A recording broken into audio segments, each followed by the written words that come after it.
exasesor de la oficina de Zelensky.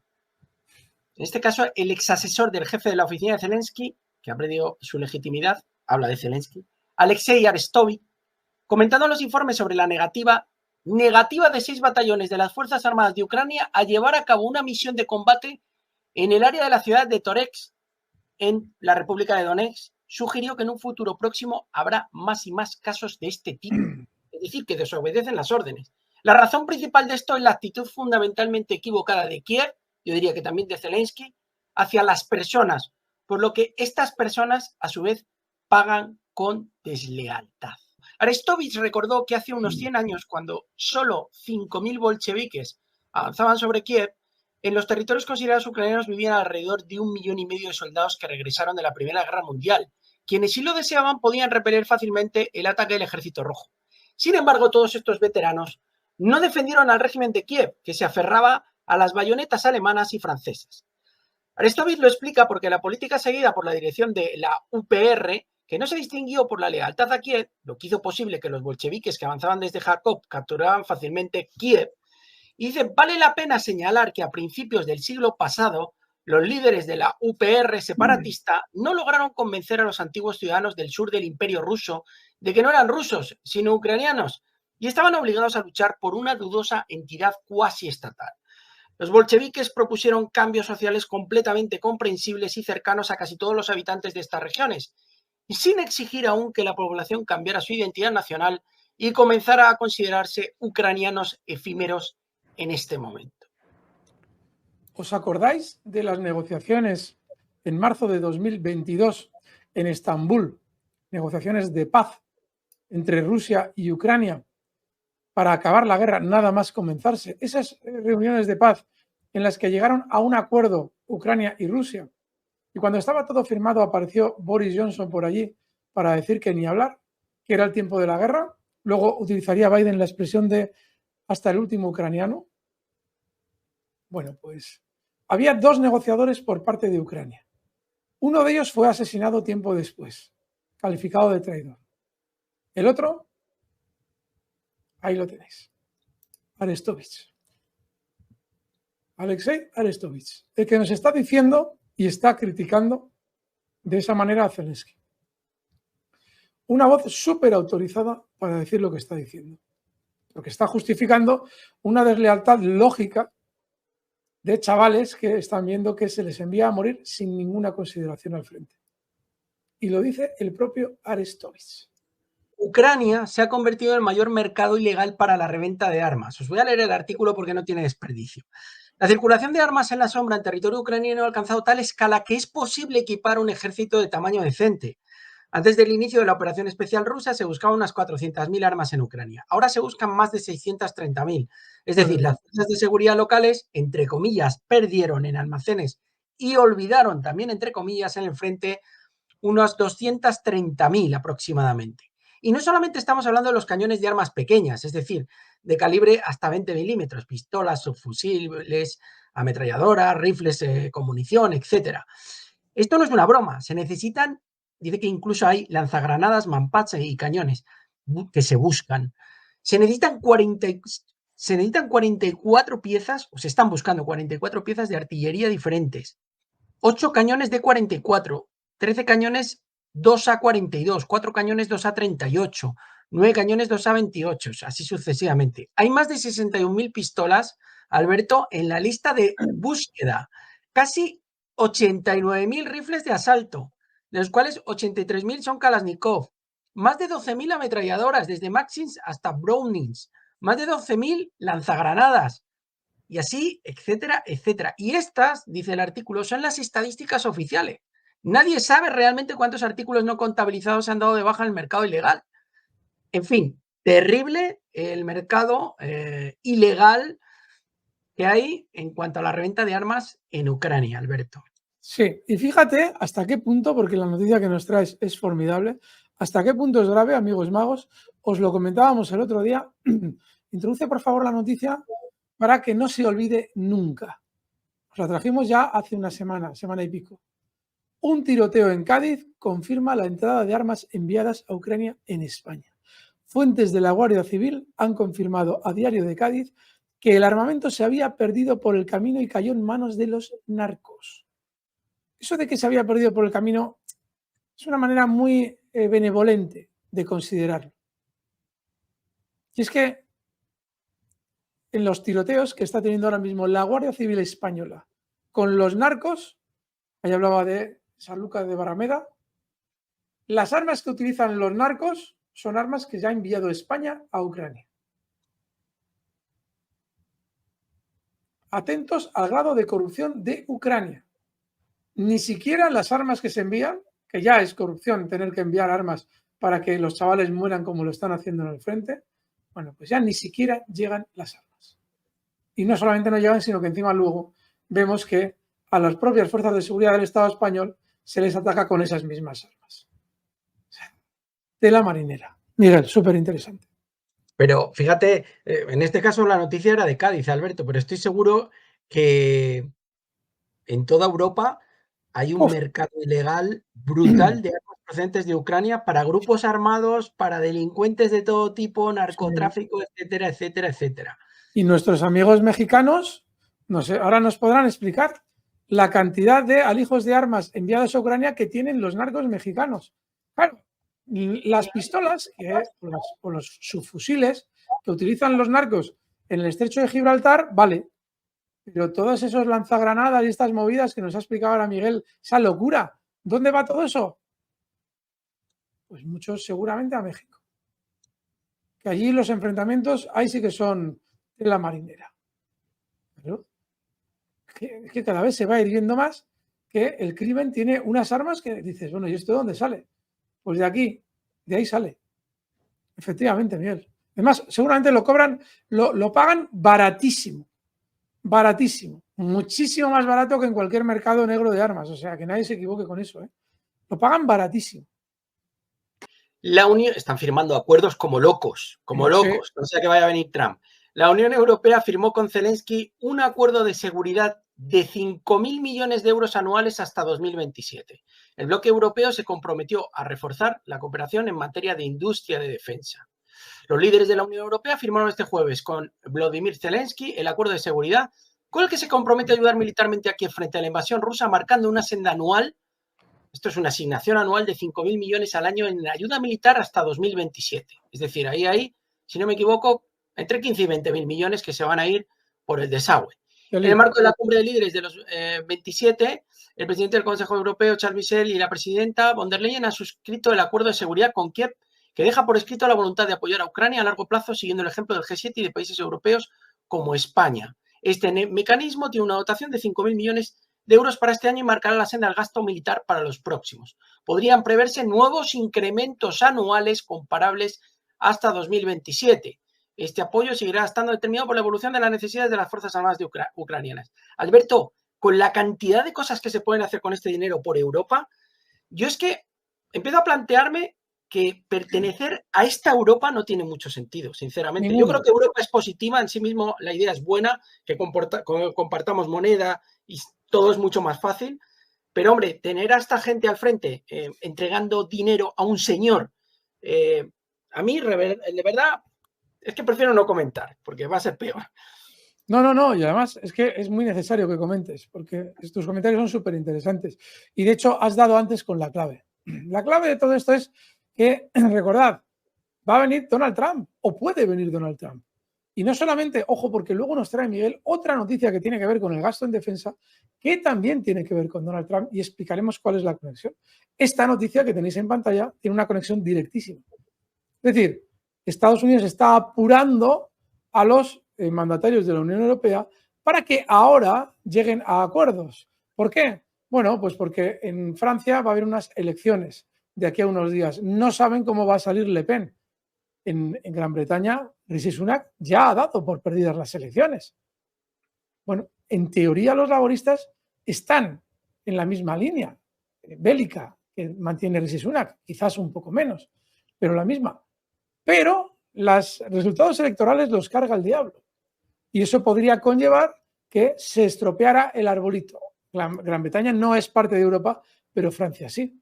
Y sin embargo, si en noviembre estuviera Trump siendo presidente del gobierno estadounidense, no apremiaría a los líderes europeos para enviar dinero a Zelensky, porque de hecho él quiere o dice que quiere terminar con la guerra. Si cumple su palabra, y parece ser que la va a cumplir porque fijaos qué prisas están dando, lógicamente ese dinero para Zelensky nunca llegaría. Con lo cual hay que firmar el acuerdo de antemano y luego ya veremos si Donald Trump puede frenar la guerra. Esa es otra. Así es que súper interesante. Amigos magos, nos dice aquí Gabriel Mansor. Pregunta, ¿ya ganó Rusia? ¿Se rindieron los ucranianos? No, Gabriel. Piensa que para la OTAN, mientras haya ucranianos vivos, tienen que ir a morir al frente. Y como todavía quedan, y esto se trata de hasta la muerte del último ucraniano, todavía no ha ganado Rusia. Pero eso puede durar lo que tarde Donald Trump en ganar las elecciones si es que cumple su palabra. Eso hay que verlo. En fin, gracias amigos. A ver qué más estáis diciendo. Hay una muy interesante, Alberto. Dice, ¿sabéis que se ha recuperado Fico y va a volver a su actividad normal? Lo comentaba por aquí. Qué bien, qué bien, qué bien. Pues Blanca MRP. Pues muchas gracias, Blanca, por esa información súper bonita y súper interesante. Nos dice Fidel Cornelio Ruiz. Desangrar Europa, desangrar Europa es el propósito de Estados Unidos. Totalmente de acuerdo, esa es la idea. Tenemos por aquí a Nip Hart Zen, que hace una aportación al canal y nos dice, la gran caída de popularidad de Trudeau o Liebre, el opositor conservador, está como favorito en las próximas elecciones de Canadá. Pues nos alegraríamos un montón de que desalojaran a Trudeau del poder. Lo que pasa es que, fíjate, Nip Hart Zen. Es que escribe desde Canadá, Alberto. Fíjate, todos los que están accediendo al poder, que se presentan como disidentes de la idea oficial, todos son una disidencia controlada. Véase Meloni en Italia. Bueno, Meloni, antes de salir elegida, despotricaba de la guerra de Rusia que daba gusto. Bueno, pues en cuanto salió elegida, allí fue a hacerse fotos con Zelensky, enviamos armas los italianos a Rusia y bla, bla, bla, bla, perdón, a Ucrania, bla, bla, bla, bla, bla, bla, bla, bla, bla. Entonces, bajo, por lo menos lo que está pareciendo, es decir, la forma pacífica en la que Estados Unidos está permitiendo el ascenso de diferentes gobernantes a los que ya hay en el poder, sugiere que quizás ya están dentro de la cuerda de lo que tienen que hacer y ya saben lo que tienen que hacer. Y ahí incluyo a Marine Le Pen e incluyo a esa oposición canadiense a Trudeau. Las cosas como son. Trudeau, yo no sé a vosotros, nos dices si quieres en comentarios, pero aquí da una grima tremenda, no solamente por lo que está haciendo con la guerra de Ucrania, sino con cómo actuó durante la situación sanitaria de 2020. Súper interesantes vuestros comentarios. Dice Miristiris, hermanos hispanoamericanos, recomendadnos países para huir de Europa. Pues no está mal tirado, Miristiris. No está mal tirado. Ponednos sugerencias, amigos hispanoamericanos. A lo mejor, Alberto, en lugar de huir de Europa, lo que tendríamos que cambiar es el sistema. Porque yo creo que Europa es maravillosa y España en sí también.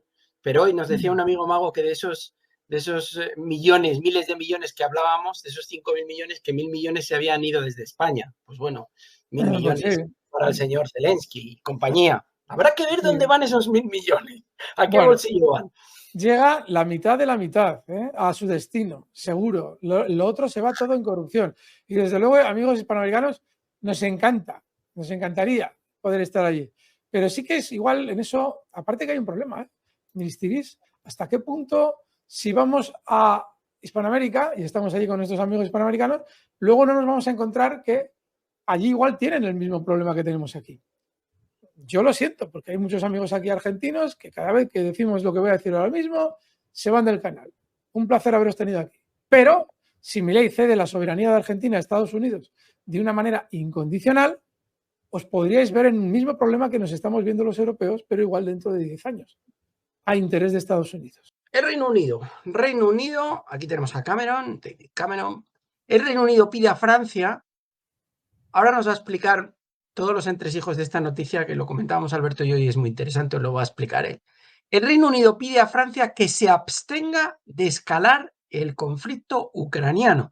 Londres está tratando de convencer a París de manera privada para elegir vías de ayudar a Ucrania que no provoquen una mayor escalada, declaró el ministro de Exteriores del Reino Unido, David Cameron. No queremos pelearnos con ellos, solo les estamos tratando de decir en privado, Vamos a pensar en qué podemos hacer que realmente ayude a Ucrania, pero que no conduzca a una escalada. Estas son declaraciones de Cameron durante una conversación con Vladimir Kuznetsov y Alexei Storyalov. Son los imitadores de Poroshenko. Esos dos señores, que nos ha leído ahora Miguel, llamaron a Cameron imitando a Poroshenko y le sonsacaron esas declaraciones. Ese va a ser el discurso que vamos a escuchar durante los próximos días. En sí mismo, el hecho de que Cameron haya realizado esas declaraciones ante una broma que le estaban gastando, a priori no parece tener relevancia. Sin embargo, hoy ha habido unas declaraciones de Olaf Scholz diciendo que no tienen ninguna intención de escalar el conflicto contra Rusia y que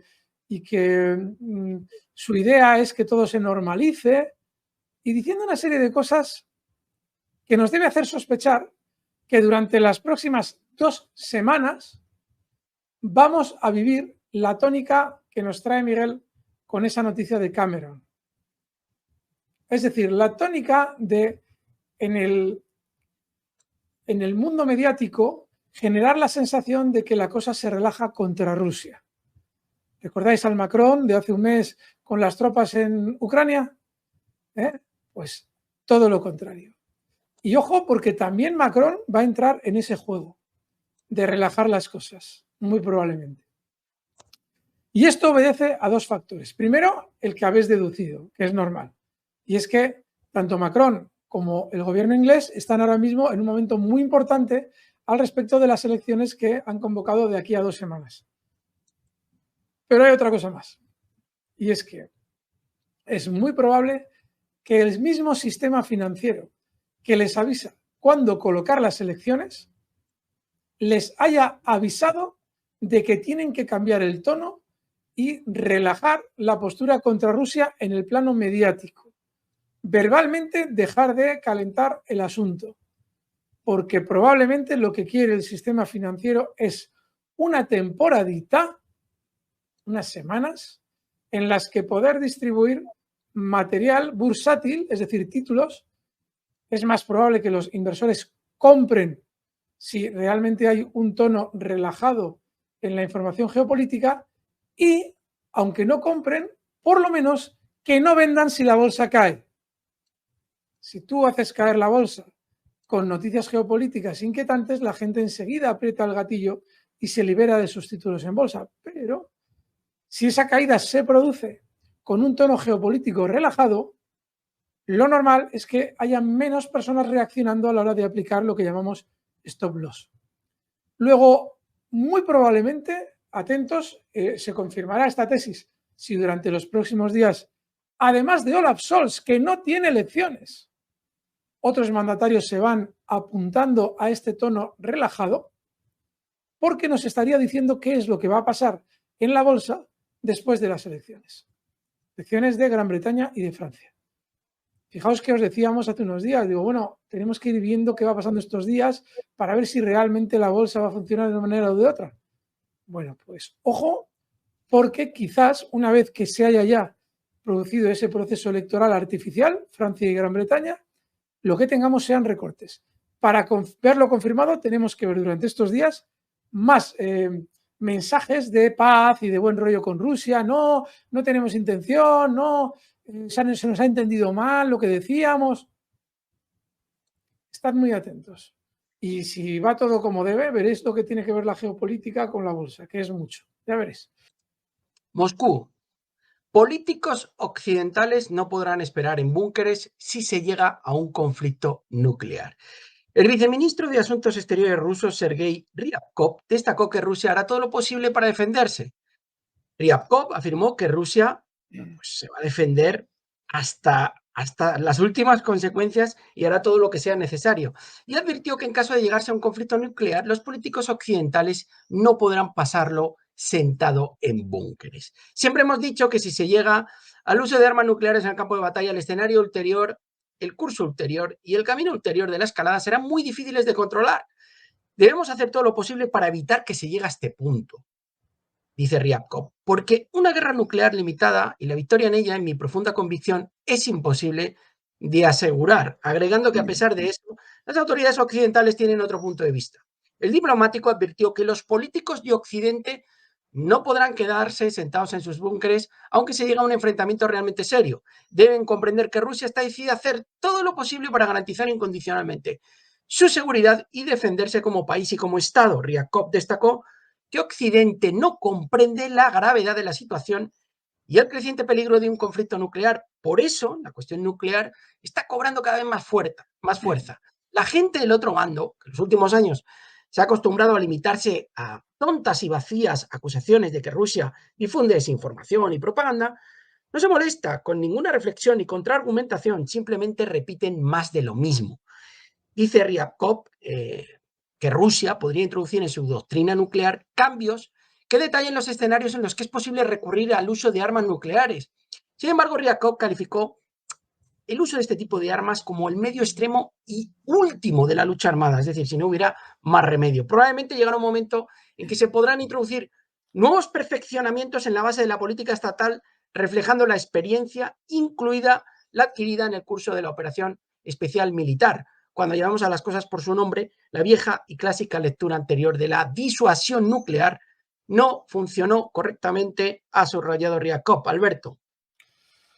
Esta noticia es súper importante. Hace ya meses os explicamos que estaban actuando todos esos títeres de las élites corporativas como si tuvieran claro que con ellos no iba el problema. Y que llegado el caso, si hubiera cualquier conflicto de índole nuclear, ellos ya tenían la salida. Esos búnkeres que se está construyendo Mark Zuckerberg en Hawái y ese tipo de cosas que hemos oído hablar, de las que hemos oído hablar durante los últimos meses. Pues lo que evidencian esas declaraciones es que son igualmente conscientes en Rusia de esa realidad como lo somos nosotros. Se están dando cuenta también los rusos de que esos mandatarios occidentales actúan como si con ellos no fuera la fiesta, como si tuvieran, bajo otras bambalinas, una información de más que todos los demás no tenemos. Y esa información consistiría en algo así como que, no, tranquilos, que si sucede algo en el límite, es decir, un conflicto nuclear, tenemos como salir adelante sin problemas los que estamos aquí arriba. Y efectivamente, este señor lo ha dejado muy claro. No va a ser así. No vais a permanecer tranquilos en vuestros búnkeres si ese escenario se materializa. En ningún momento Rusia está amenazando con nada, pero sí está avisando y está dando a ver a los occidentales que hay una división enorme entre los mandatarios y los ciudadanos. Clarísima, en la que los mandatarios se consideran al margen de los problemas que van a sufrir los ciudadanos cuyos intereses esos mandatarios deberían servir. De manera, amigos, que fantástico. Es muy interesante que Rusia esté avanzando en el debate, porque eso de estar diciendo continuamente que si nos provocan responderemos o que si llegado el caso no nos queda más remedio utilizaremos las armas nucleares, llega un momento en el que no sirve de nada. Es muy importante entrar en la argumentación que tu rival debe estar pensando para desoír los avisos que está llevando a cabo Rusia. Y a eso es exactamente a lo que obedecen esas palabras. Esa noticia, amigos magos, es formidable, importantísima. Poned por favor en comentarios qué sensaciones os... Gracias por ver el vídeo y gracias por ese like que también nos viene. Pero no me lo puedo creer. No me puedo creer que todavía no estés suscrito a la magia de la bolsa. Anda, clica en la parte inferior derecha, ahí abajo que tienes el logotipo, y suscríbete al canal de moda, la magia de la bolsa todas las tardes, geopolítica, en estado puro.